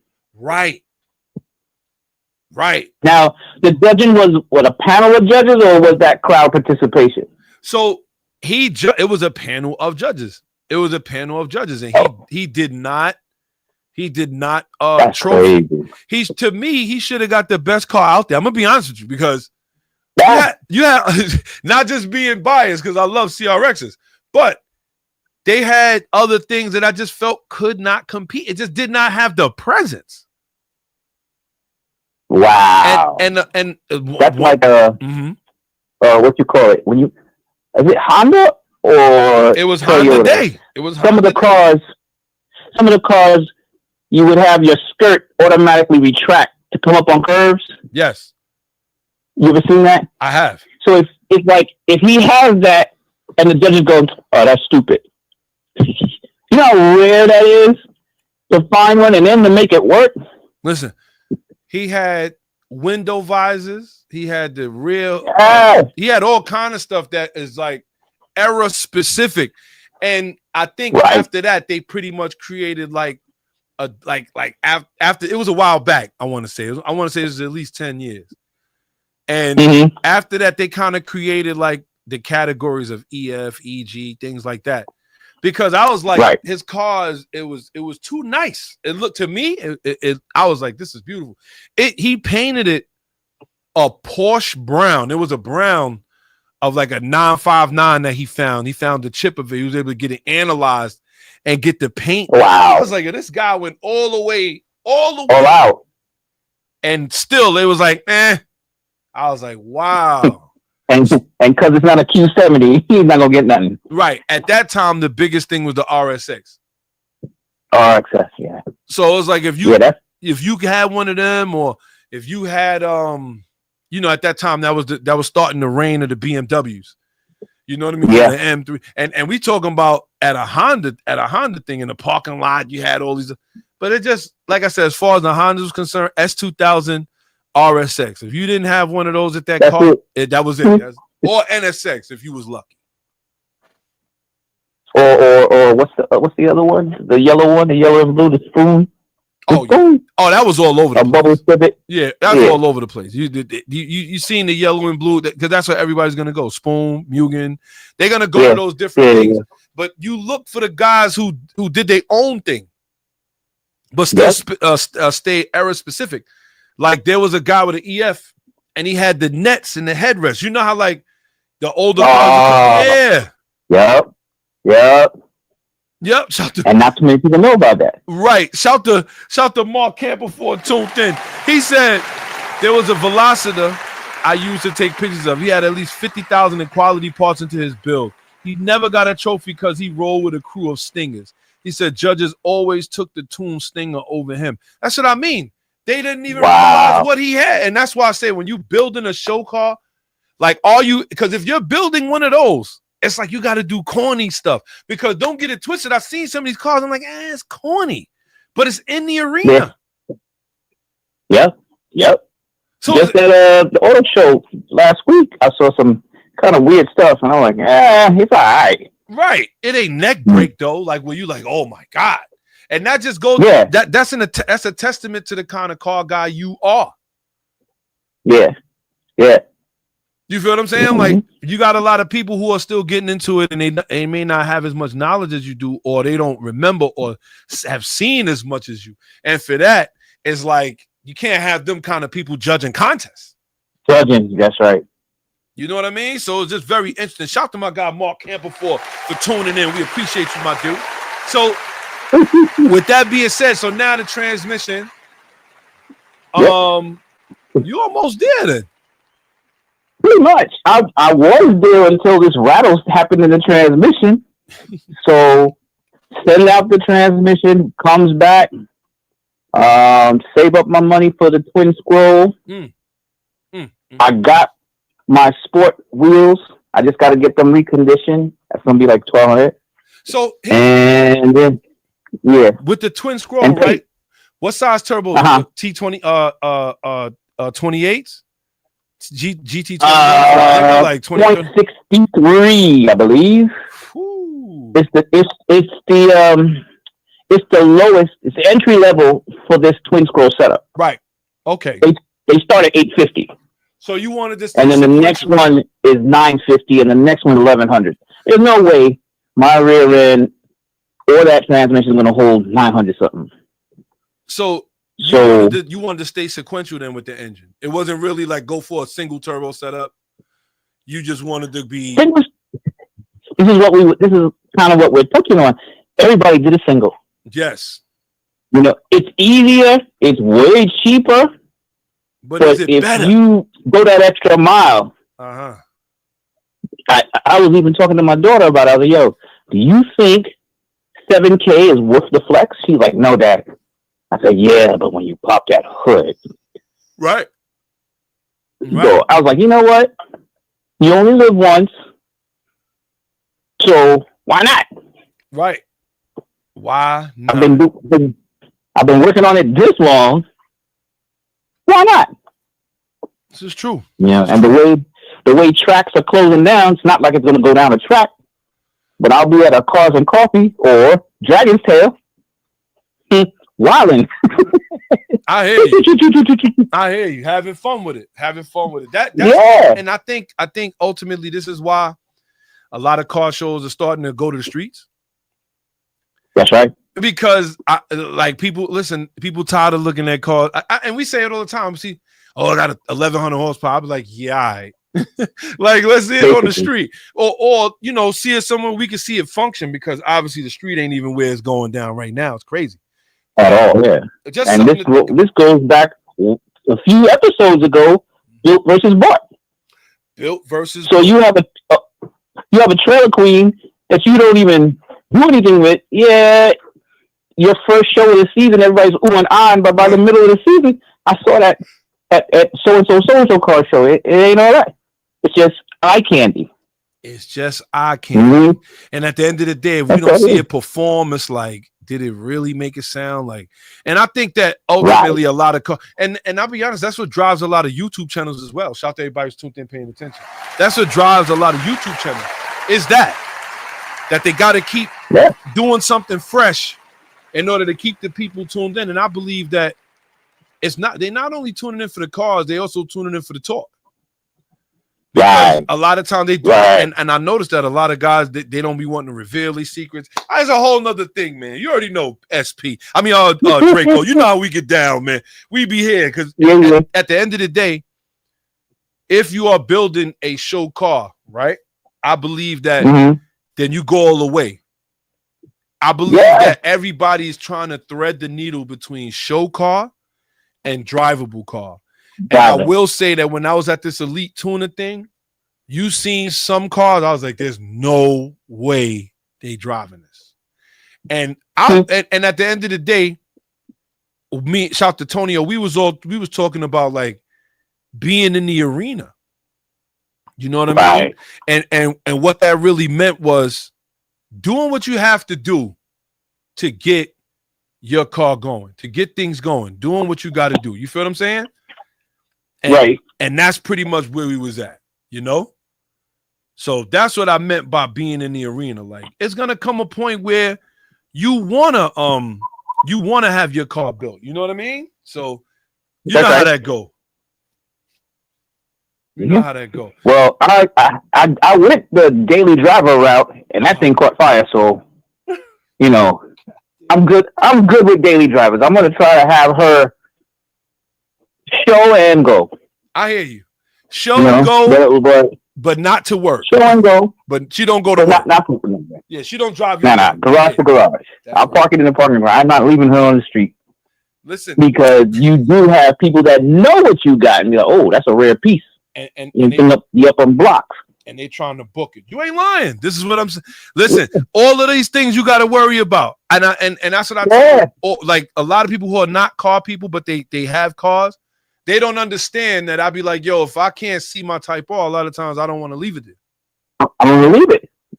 And treat it like my motorcycle. I'm going to end up like menace to society. I ain't going out like that, Trey. Right. You know what I'm saying? Right. Next thing you know, get out the car. You like this. Yo, Trey, just get out, man. Just get out. Just get out, kid. But with that being said, Draco, you know what it is. We appreciate you for tuning in and calling up as usual, man. Yes. You know you the man. Yes. August 21st to the 25th. If you ready, let us know. Yeah. If not, right. you know what to do. It's a couple months away. Yeah. And hopefully by then we get to see. I want to personally see this car now. Now I kind of want to take a trip and I want to see what you built. You're welcome. All right. Anytime you want to go, sir, you just tell me. The back cave is always open. Copy that. And shout to Kev. Shout to our resident instructor, the instructor. That's what we call him, the instructor, Kev. Because he's still working on his Gia too. And I've been meaning to shoot out there to go check him. And Reeps too. Shout to Reeps. Reeps another one. Man on the street, on location. On location. With that being said, Draco, we're going to get up with you. I appreciate the phone call, kid. All right, gentlemen. All right, peace. Later. Shout out to my guy, Draco. With that being said, we are in the building, man. It's time for us to get up out of here. Shout out to everybody who's tuned in, paying attention, man. Don't worry. Next week, we will start on time at 12 noon. We got a whole different thing coming up. We got KDA treatment coming up soon. It's going to be good. If you want to get the detailing, the paint job, the paint correction, perf, the cleaning. He had a car at the auto show and it was tremendous. If anybody got a chance to go, they had RWB building a car right there in front of you.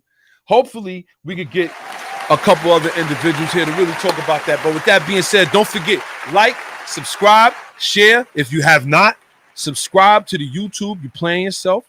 Do us a favor and subscribe to the YouTube. We do subscribe back. But in the meantime, we're going to need everybody to subscribe. We're getting them numbers up. And we are definitely going to be making it happen. Don't forget, this is our YouTube down here.